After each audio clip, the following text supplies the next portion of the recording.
असे निकाल लागले, काय निकाल लागले याच्याबद्दलची चर्चा केली। आज संध्याकाळी आमच्या सगळ्या आमदारांना आम्ही एकत्र बोलवलेलं होतं, एमएलए आणि एमएलसी। त्याच्यातले काही जण येऊ शकले नाही, त्यांच्या काही अडचणीमुळे। बाबा आत्रामांचं ऑपरेशन झालेलं आहे, कोणाच्या काही दुःखद घटना घडलेल्या आहेत, अशा काही कारणांच्या निमित्तानं। परंतु जे येऊ शकले नाही त्यांनी पण फोनवर संपर्क साधला आणि जे सातत्याने बातम्या देण्याचा प्रयत्न मीडियामध्ये आम्ही पाहतोय की कोणतरी आमचे विरोधक सांगतात की ह्यांनी संपर्क साधला, त्यांनी संपर्क साधला। असं काही झालेलं नाहीये। सगळ्या आमदार राष्ट्रवादी काँग्रेस पक्षाचे आमच्याबरोबर आहेत, हे अतिशय स्पष्ट चित्र आम्हाला आज पाहायला मिळालेलं आहे। अर्थात विरोधकांनी काय बोलावं तो त्यांचा अधिकार आहे, मला बाकीच्यांच्याबद्दल काही बोलायचं नाही। परंतु बारामतीचा देखील जो कौल आहे, तो कौल जो काही निकाल लागलेला आहे त्याबद्दल मी स्वतः म्हणजे आश्चर्यचकित पण झालेलो आहे आणि मलाही समजत नाही की गेले अनेक वर्ष मी जवळपास पहिल्यांदा तिथं खासदार झालो 1991ला, तेव्हापासून कुठल्याही निवडणुका झाल्या तरी प्रचंड पाठिंबा बारामतीकरांनी मला दिलेला होता।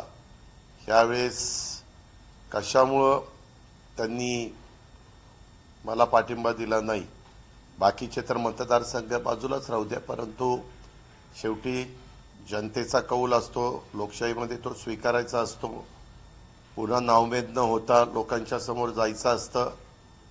म्हणजे मी तर सगळ्याच कार्यकर्त्यांना सांगतो, यश मिळालं म्हणून हुरळून जायचं नसतं किंवा अपयश मिळालं म्हणून खचून जायचं नसतं। पुन्हा नव्या उमेदीनं आम्ही सगळ्यांनी एकंदरीतच उद्याच्या येणाऱ्या काही महिन्यानंतरच्या विधानसभेच्या निवडणुकीमध्ये सामोरं जाण्याचा निर्णय घेतलेला आहे आणि त्याच्या संदर्भात आमची महायुती आहे। त्या महायुतीमधले देखील जे प्रमुख आहेत, एकनाथराव शिंदे असतील, देवेंद्रजी असतील, यांच्याशी पण चर्चा करून मागं लोकसभेच्या 48 जागांच्या संदर्भातला महायुतीचा निर्णय होत असताना त्याच्यामध्ये काही त्रुटी राहिल्या, कुठं आपण कमी पडलो, ह्यावेळेस आम्हाला साधारण एक गोष्ट जाणवली, मुस्लिम समाज हा आमच्यापासून दूर गेलेला होता। संविधानाच्या बद्दलचा जो काही मुद्दा विरोधकांनी मांडला आणि यांना 400 पार, अबकी बार 400 पार, हे यांना संविधान बदलायचे, घटना बदलायची, असं काहीतरी एक त्यांनी प्रचार केला आणि त्याही प्रचाराला मागासवर्गीय समाजाने थोडा बहुत प्रतिसाद दिला। म्हणजे मागासवर्गीय समाजामध्ये तो प्रचार त्यांच्या मनामध्ये बिंबवण्यात ते सगळे यशस्वी झाले। नंतर आरक्षणाच्या संदर्भातला पण मुद्दा, काही बाबतीमध्ये तुम्ही जर मराठवाड्यातल्या जागा बघितल्या तर संभाजीनगरची जागा सोडली तर बाकी एकही जागा महायुतीची त्या परिसरामध्ये येऊ शकली नाही। अशा काही काही गोष्टी साधारण या निवडणुकीच्या निकालाच्या निमित्तानं आम्हाला ज्या पाहायला मिळाल्या किंवा आम्ही आमदारांशी चर्चा केल्यानंतर, काही वेगवेगळ्या सहकाऱ्यांशी चर्चा केल्यानंतर त्या पुढं आल्या।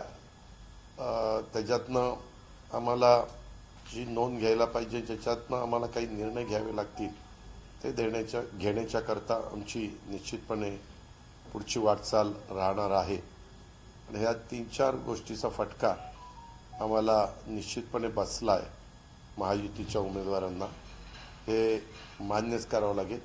शेवटी जनता जनार्दन सर्वस्व असते। जनतेने दिलेला कौल विनम्रपणे आम्ही स्वीकारलेला आहे आणि पुन्हा त्यांचा आमच्याबद्दलचा जो काही विश्वास कमी झालेला आहे तो विश्वास पुन्हा संपादन करण्याच्या करता आम्ही जीवाचं रान करू। जागा वाटप उशीर झाला किंवा भाजपकडून अशा पद्धतीने दबाव तंत्र आलं त्याच्यामुळे हा फटका बसलाय नाही, आता त्या बोलण्यात अर्थ नाही। ते आम्ही एकत्र तिन्ही, मी आज अर्धा तास पाऊण तास कॅबिनेट झाल्यावर एकनाथराव शिंदे साहेबांशी चर्चा केली। एकनाथराव शिंदे साहेबांशी माझी चर्चा झाली अर्थात ती आमच्या युतीच्या संदर्भातली चर्चा होती. आज एक देवेंद्रजींना दिल्लीला जायचं होतं, त्याच्याहून ते व्हिडिओ कॉन्फरन्सिंगवर त्यांनी कॅबिनेट अटेंड केली आणि ते दिल्लीला गेले नागपूरवरून. उद्या सकाळी आम्ही पण दिल्लीला निघालेलो आहे. NDAचे सगळे प्रमुख लोक आणि NDAचे घटक असणारे सगळे खासदार यांना उद्याच्याला तिथं बोलवलेलं आहे आणि त्याच्यामुळं आम्ही जाणार आहे. तिथं गेल्यानंतर काही वेळ मिळतोच नाही म्हणलं तर दिल्लीत, त्यावेळेस थोडंसं देवेंद्रजी, आम्ही आणि एकनाथराव सगळे माझे सहकारी असे एकत्र बसून आम्ही त्याच्याबद्दलची चर्चा करू. पण माझं स्वतःचं मत आहे, एकदा अपयश मिळाल्यानंतर त्याच्यातल्या ज्या काही गोष्टी ह्या गोष्टीमुळं आपल्याला अपयश मिळालंय, त्याच्यात आपण कमी पडलो, हे आम्ही आमच्या लक्षात आलेलं आहे. त्याही दोघांशी चर्चा करून त्याच्यात जे काही दुरुस्त करायचे ते दुरुस्त करून विधानसभेच्या निवडणुकीत अशा गोष्टी घडणार नाही याबद्दलची काळजी, खबरदारी महायुती म्हणून आम्ही सगळेच घटक घेऊ. दादा, पण पण वोट अगदी ट्रान्सफरचा अगदी फटका 3-4 बसलाय का? महिने वोट उरलेले कारण आहेत. ट्रान्सफर झाले नाही. भाजपचे, शिवसेनेचे बऱ्याच भाजपच्या ठिकाणी कमी लोकांनी मतं खाली पडलेली तुमच्या आहेत. आणि मतदारसंघामध्ये काम केलं नाही का, अशी काय परिस्थिती? नाही, असं काही नाही. मी सांगितलं ना, ह्याच्यामध्ये एकदा अपयश आल्यानंतर त्याला इतकी वेगवेगळी ह्यामुळं अपयश आलं, तर मी म्हणतो की माझ्या स्वतःच्यामुळे हे अपयश आलेलं आहे. त्याच्यामुळे मला दुसऱ्याला कुणाला त्याच्यामध्ये दोष द्यायचाही नाही आणि काही त्याच्याबद्दल जास्त चर्चा न करता काय दुरुस्ती करायची ते दुरुस्ती करायची मानसिकता आम्ही ठेवलेली. सरकारमधून राजीनामा देऊन मी संघटनेसाठी काम करू इच्छितो. तुम्ही कशा पद्धतीने बघताय? कारण की तुम्ही उपमुख्यमंत्री आहात, ते उपमुख्यमंत्री आहात आणि त्यांनी तो विचार केला. मी त्यांना आज VCवर बोललो, ते म्हणले उद्याच्याला ह्या विषयावर बोलू, उद्या बोलणार.